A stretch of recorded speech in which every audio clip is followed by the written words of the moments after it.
Jack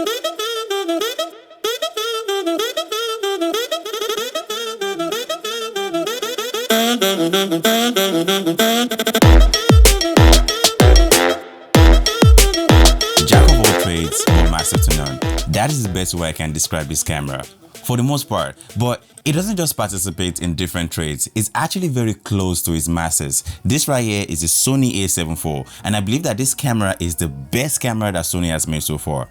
Here's why. The Sony A7 lineup is Sony's hybrid camera, which means it's made for both photos and video.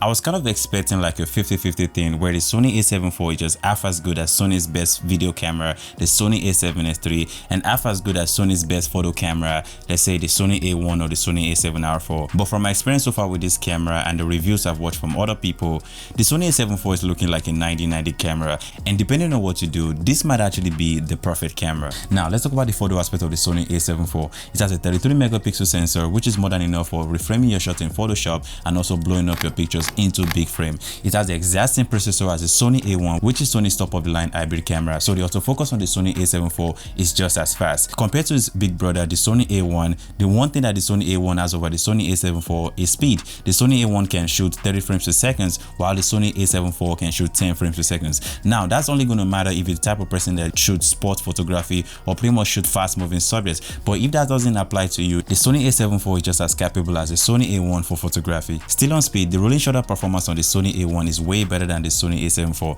In fact, I'm going to say this rolling shutter performance on the Sony A7 IV is really terrible. It gets better when you crop into the sensor, which I find really strange because it has the same processor as the Sony A1, but I guess Sony had to just like leave a gap between the Sony A7 IV and the Sony A1. But still, the flaws that the Sony A7 IV has in terms of photography is very subjective because not everybody is like a sport photographer. There are different types of photography out there. There's landscape photography, there are people that take pictures of models, objects, and different things. For all that, the Sony A7 IV is just as capable as the Sony A1. Now let's move on to the video side of things, and this time let's compare to the Sony A7S3, which I'm recording with right now. The Sony A7S3 has been established as the best video camera that Sony has ever made, well, in a mirrorless body, and one of the reasons why there was a lot of hype on the Sony A7S3 is because of its ability to shoot in 4K up to 120 frames per second, full frame, 10-bit, 422, all intra. It can also record externally ProRes RAW with an external recorder like the Atomos Ninja 5. The Sony A7 IV can record up to 4K 60 frames per second.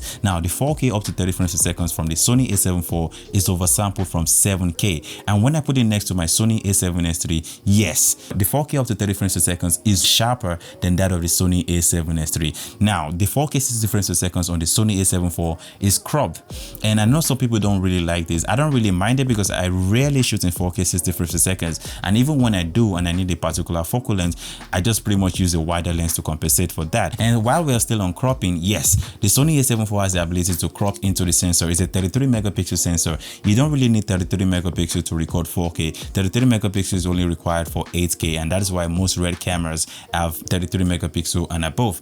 But being able to crop into your sensor is really good because technically it gives you like a different view. So if you have like 3 lenses, now you have 6. Plus you don't even lose any quality in the 4K video from the Sony A7 IV because it's still oversampled from around 4.8K, which is really good. Now when it comes to the nighttime video performance of the Sony A7 IV, I compared it to my Sony A7S3, which has been established as the best nighttime video camera from Sony, at least in a mirrorless body, because of its 12 megapixel sensor. Now even though the Sony A7 IV has 33 megapixel sensor, it's still a massive contender to the Sony A7S3. And I would say the reason why the Sony A7S3 is still better than the Sony A7 IV is because the native ISO on the Sony A7S3 is 640 and 12,800 compared to the native ISO for S-Log3 on the Sony A7 IV, which is 800 and 3200. It's not, they are very close to each other compared to like 640 and 12,800. Now the Sony A7 IV compensates for some of the features that it doesn't have, like 4K 120 frames per second or terrible rolling shutter, with great features like breathing compensation. Right now I'm using manual focus on my Sony A7S3, not because the Sony A7S3 doesn't have a good autofocus,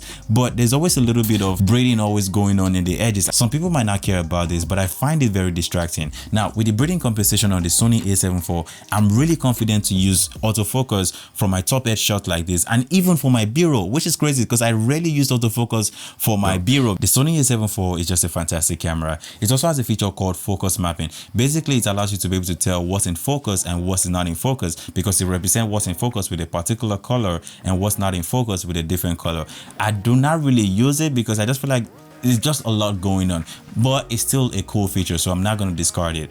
All the flaws that are on the Sony A7 IV are very subjective. As many flaws on the Sony A7 IV was like, oh, it has mediocre autofocus or the dynamic range is terrible. That's going to affect everybody across the range. But stuff like 4K 120 frames per second, not everybody uses it, and even though it doesn't have 4K 120 frames per second, it has 1080p 120 frames per second, which is good enough for most people, including me. Now, the rolling shutter performance on the Sony A7 IV, even though it's terrible, it does not really affect my work because I don't really pan my camera like this, or I don't shoot fast moving subjects. So even though it is a flaw and it's there, I don't really notice it because I don't really use my camera in a way that makes me notice it. So this camera, for a vast majority of people, has everything you need to get the job done. The Sony A7 IV is in a spot in Sony's collection where it can actually do the job of the masters, 95% close to its masters.